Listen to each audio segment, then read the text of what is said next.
Right, so here we are back at the Ujima site, and this is the Ujima Center for Persistence, and myself and Jordan Weiss, who's a mycophile, which means Amateur mycologist. he loves, yes, he loves mushrooms.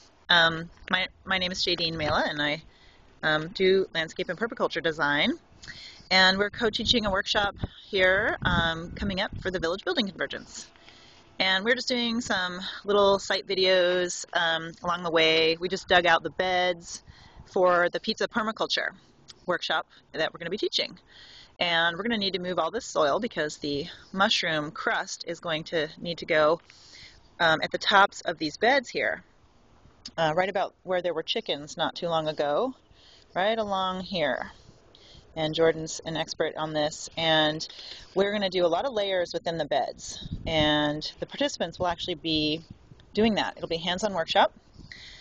And is there anything you'd like to say, Jordan? I'm just kind of winging it here for the people who might watch this.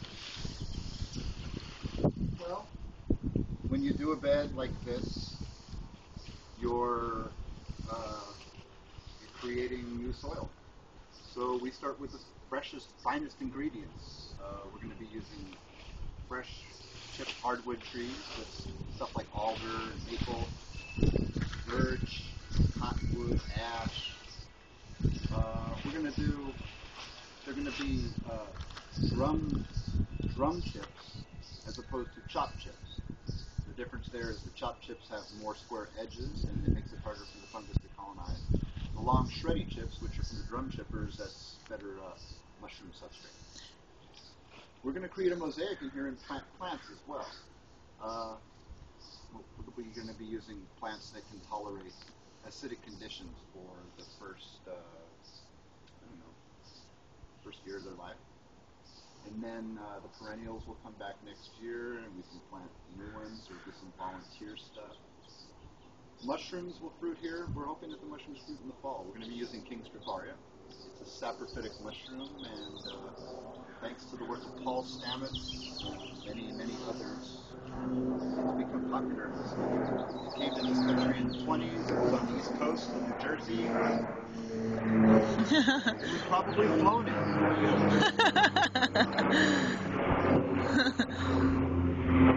Oh, that's really good light right there.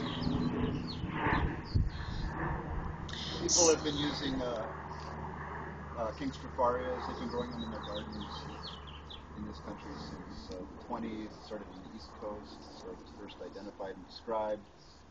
And then in the 70s, Paul started writing about it, among others. There were some other people who wrote about mushrooms in the garden.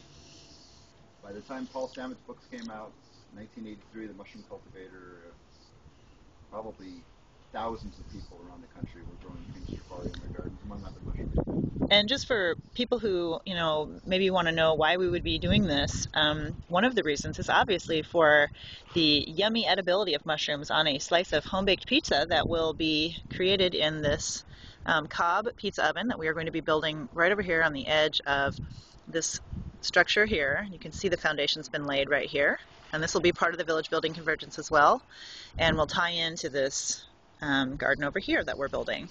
And the other reason is that we are very interested in mycoremediation.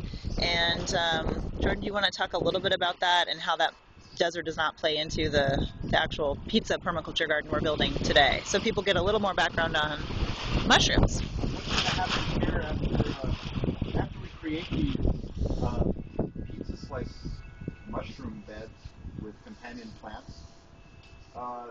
It's going to become part of the soil. Wonderful. And by the time the fall rolls around, the actual height of the wood chips will be considerably lower. It might start out something like this. It'll be in a mosaic pattern. We'll have plants mixed in with dirt, and we'll cut out the cardboard holes. When that becomes part of the dirt in here, the little ants, and all the other soil microfauna and macrofauna, worms, ants, hopefully not as many slugs, they will be coming in here and living. The mycelium, as it goes through its substrate, colonizes mostly in a horizontal plane, usually with the surface of the land. So any water that comes through here will be filtered as it goes to the bottom. And there's a tiny bit of a slope here. Yeah. For bigger remediation jobs, they'll actually do the bunker spawn, which this is a mini example of bunker spawn. What we did here is we just took this burlap sack, we filled it up with wood chips, inoculated with Coprinus tomatis. Then we sewed it up. We're going to put it somewhere here in the yard. It might stay there. So even if it's kind of dry right now, it's still viable and still live. Let's go ahead and take a look at it. Oh, neat. From this angle. So it's very wet on the bottom. So it's wet on the bottom. There's a little bit of activity over here. We're not going to open it up right now because it's going to be sitting here for a while. And like I said, the worms come, beetles. It's wet in here. There's all kinds of stuff going on. One of the best things. It's just a fun place to be if you're a soil critter. Creating really good aeration and nutrient additions. Cool. So this is pretty much a very small installation with, I think, what's going to be big results.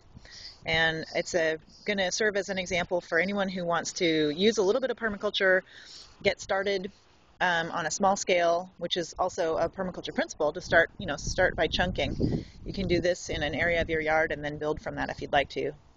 And it'll also teach a little bit about the design process and how you would actually create a plan for this, how you would site this, and how you would use plants that would work with mushrooms, things like that we'll talk about. And then you'll learn a lot about building soil with the different layers that Jordan's going to bring in. So that's just a little bit about the workshop and the site and where we're at. And anything else you want to say, Jordan?